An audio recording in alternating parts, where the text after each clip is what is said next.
জগন্নাথপুরে আনন্দময়ী পূজা মণ্ডপ পরিদর্শন করেছেন সুনামগঞ্জ ৩ আসনে জামাত মনোনীত এমপি প্রার্থী অ্যাডভোকেট ইয়াসিন খান।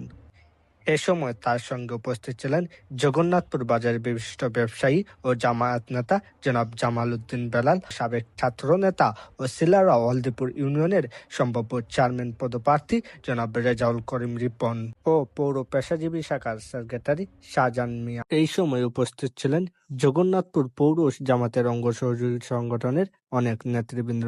এই সময় তারা পূজা মণ্ডপে গিয়ে তিনি পূজা আয়োজক ও ভক্তবৃন্দ ও সাধারণ মানুষের সঙ্গে কুশল বিনিময় করেন। এ সময় অ্যাডভোকেট ইয়াসিন খান বলেন, সকল ধর্মের মানুষের মধ্যে সম্প্রীতি বজায় রেখে একটি শান্তিপূর্ণ সমাজ গড়ে তোলাই তার মূল লক্ষ্য।